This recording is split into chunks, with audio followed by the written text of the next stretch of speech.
My next guests have worked on stage and screen in Australia and internationally for over 30 years. Today, they are here to chat about the Australian premiere of Your Name Means Dream. Welcome to Showtime, Caroline Lee and Lucy Ansell. Hi, Andrew. Hello. Hi, thank you both so much for joining me. Caroline, I'd love to start talking to you about, funnily enough, theatre. I know that you've worked with a lot of small theatre companies and a lot of big theatre companies. How important are companies like La Mama and Red Stitch to our industry? They are absolutely essential. They like the air, the grass, the vegetables, they are, they're really essential. They're the water. And and I say that because just for all levels of the industry, they're really obviously really great for people new into the industry. They offer incredible access to a whole range of people kind of who want to try and enter the industry, who's interested in the industry. But also they're really, really vital for allowing people who have been in the industry a long time to do work that takes risk and to do that in an environment which doesn't maybe necessitate mortgaging your home, for example, or, saving up for 2 years to do a production. And so they're absolutely vital. And also, then just one more thing about them, they are both very small and intimate theatres. And I think that in this digital age, that provides a kind of essential human connection, which is like the lifeblood of theatre. Like that's what theatre is about. You can feel the actors on stage. You can feel your other audience members. You're connected to that world and to that story in a way that you are often not so connected in other forums and in other places that are bigger and more, kind of a bit more maybe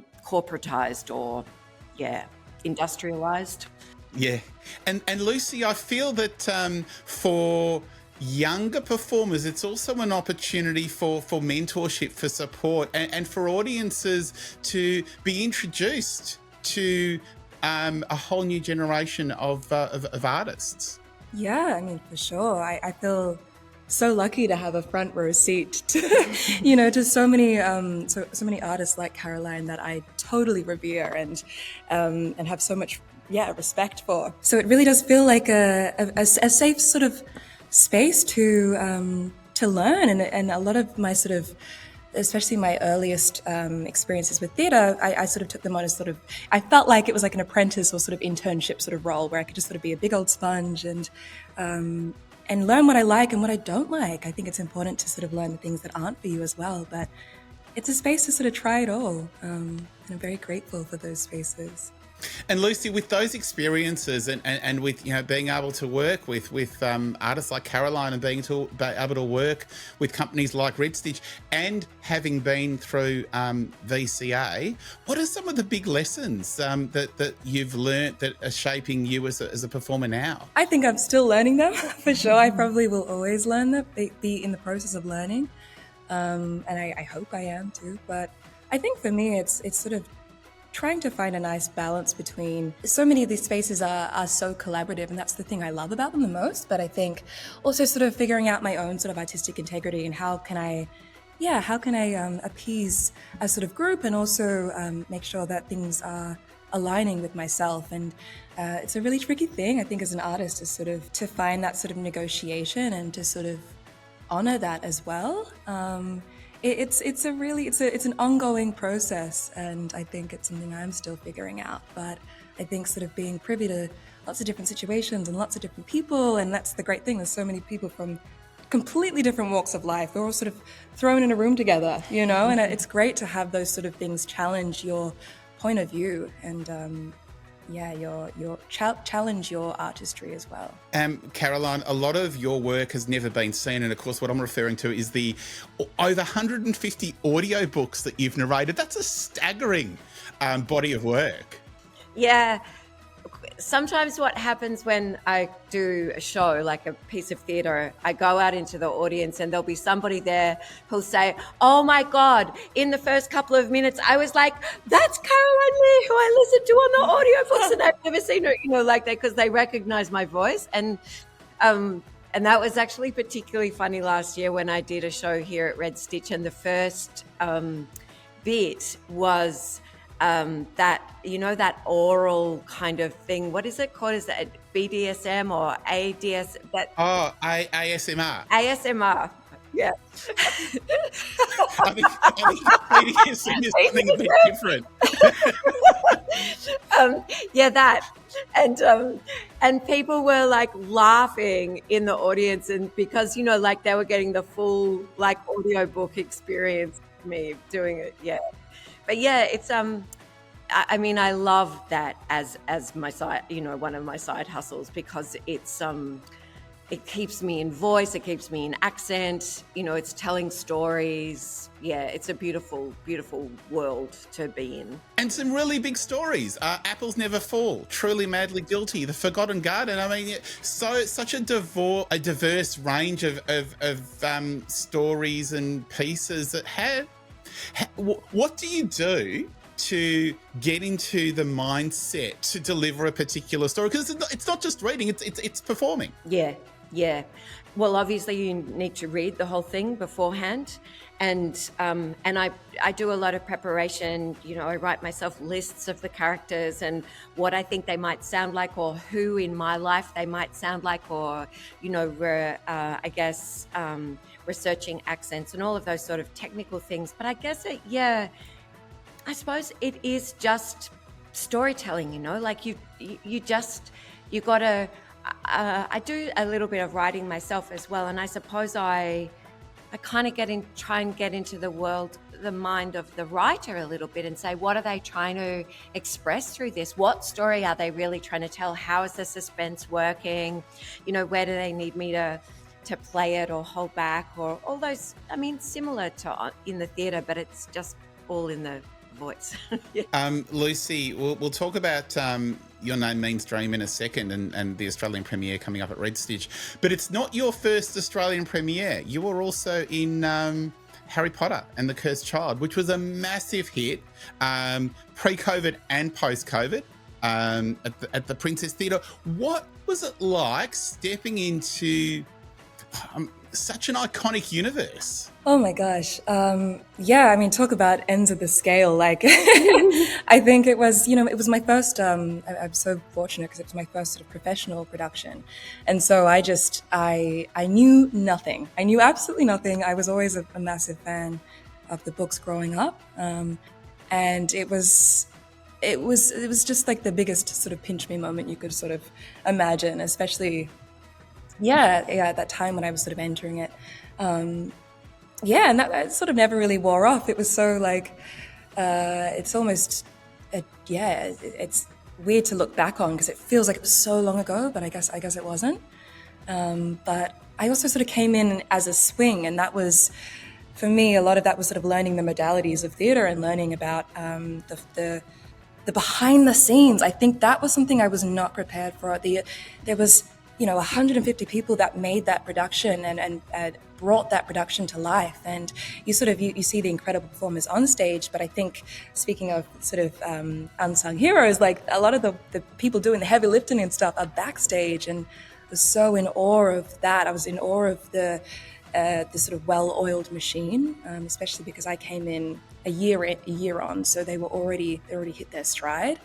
And so I sort of got my little notebook out again, and I was a little bit annoying in that sense because I was just so fascinated by the community of it. Yeah, it's and of course, that's at the behemoth end of the theatre production spectacular scale. But in any show, there's a whole heap of people that are working behind the scenes that the audience never see. And Caroline, you've probably worked with many unsung heroes, as Lucy put it. Yeah, definitely. I mean, actually, I don't know if you can see, but the name here on our screen is the name of our wonderful stage managers. And stage managers are God as far as I'm concerned. Like, they're the ones. I mean, directors as well, obviously, and the other creatives. And actually, I think in recent years there's been a lot more acknowledgement of the creative team, like naming them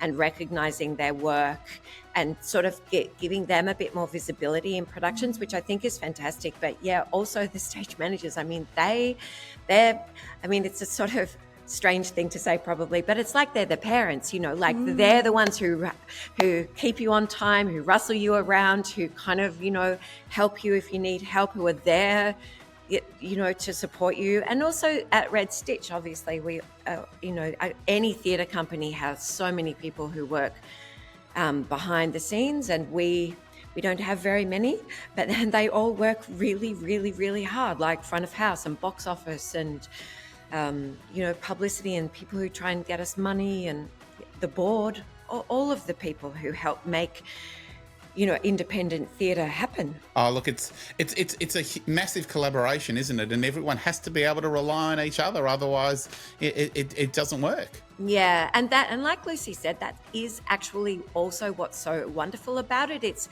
such a team. You're working in collaboration with people that people in many, many, many jobs don't get to do.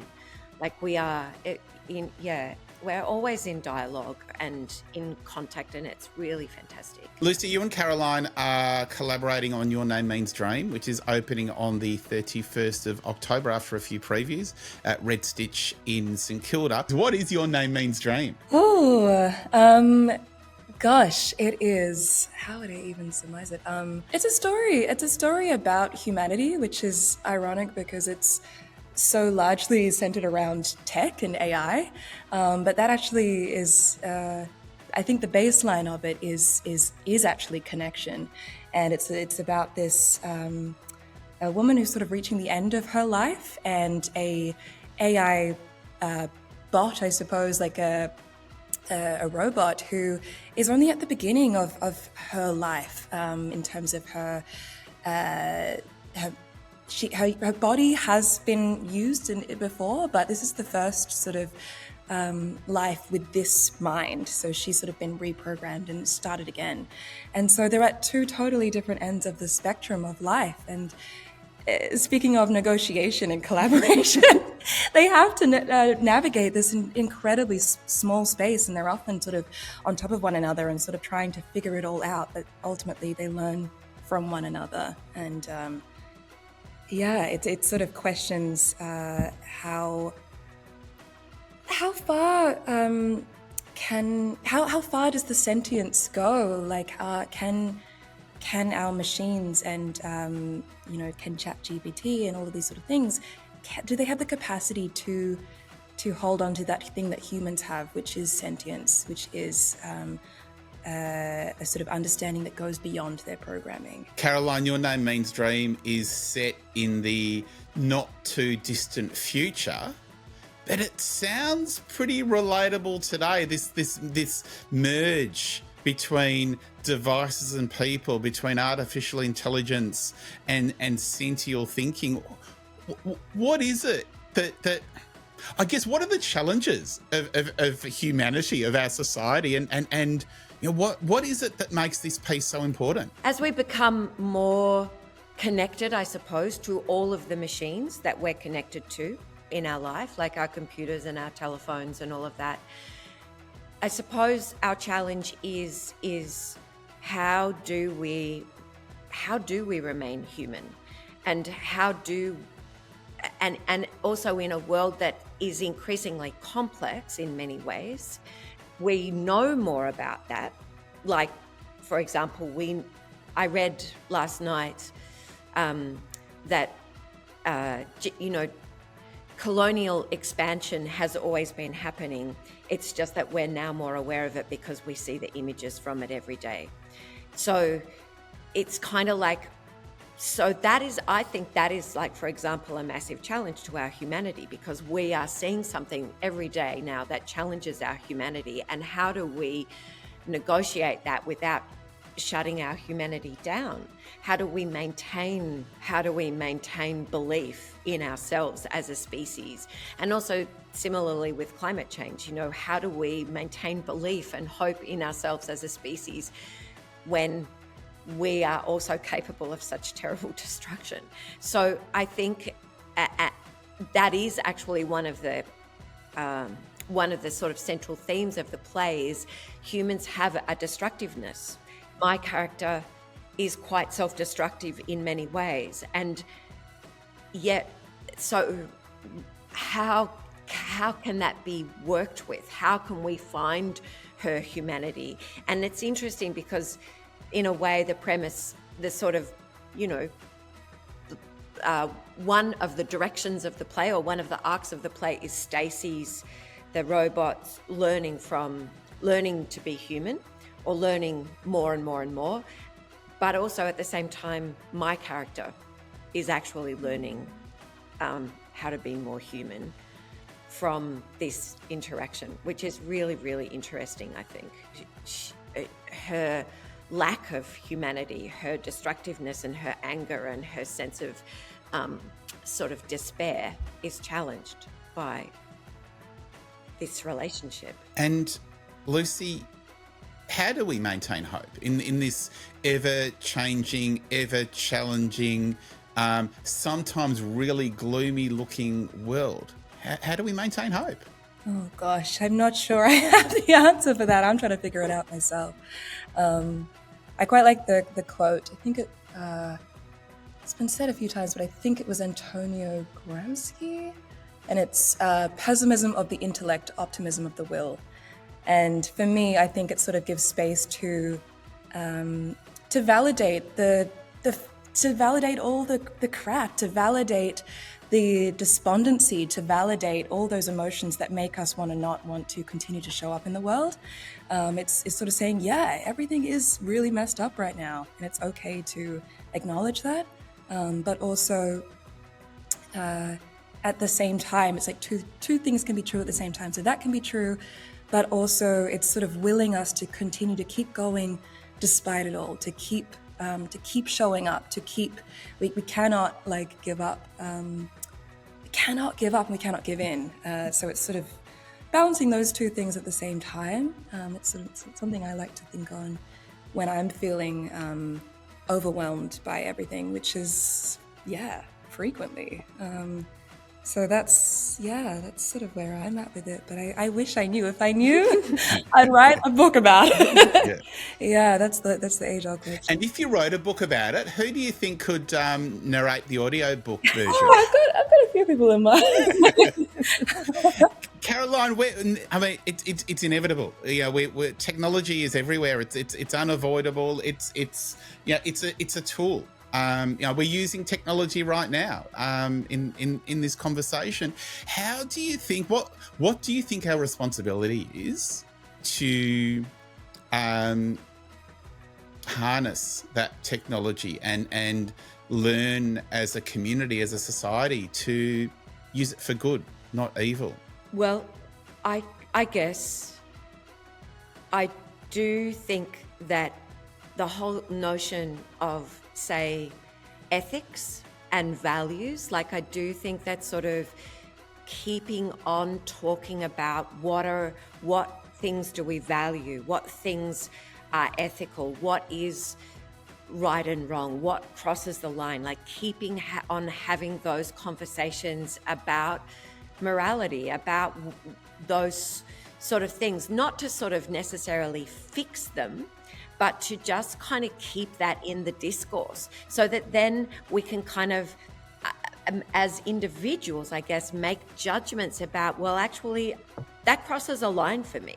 And also that I think another thing is the capacity to sort of think critically and to not be afraid to have a robust discussion about something that doesn't feel right or that feels complicated. And it's I don't know, it's as we become more insular and more kind of connected to machines, and there's all of this absolutely awful kind of behavior that can happen because we're dislocated from each other as human beings, to kind of keep encouraging contact with each other, connection with each other, but also these kinds of conversations, that can be tricky. But I just think we need practice again in that sort of dialogue, that kind of discussion. Lucy, it sounds like Your Name Means Dream is not only entertaining but incredibly thought-provoking, and really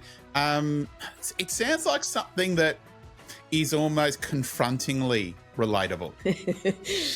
Yeah, I think probably. Yeah, it's interesting. I was sort of just this morning listening to it was a little clip that BBC released a couple of days ago, and it was about this.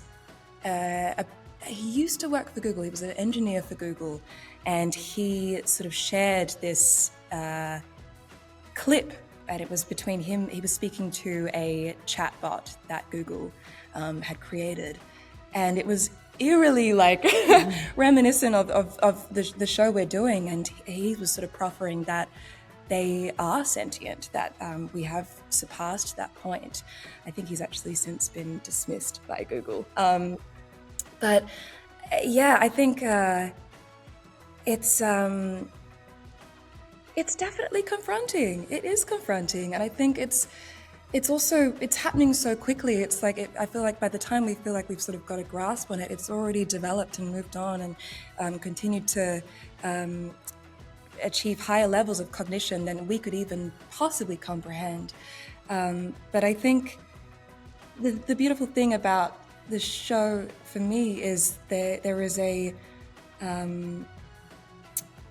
there's a very tough relationship between Aislin and her son that is explored here, and I think it's the sort of conversation that a lot of people, if they have sort of friction in their lives with family members, it's the sort of thing they'd want to sort of turn away from, and this sort of spotlights it, and it sort of looks at the ugly. I think we need to look at the ugly, even if it is uncomfortable.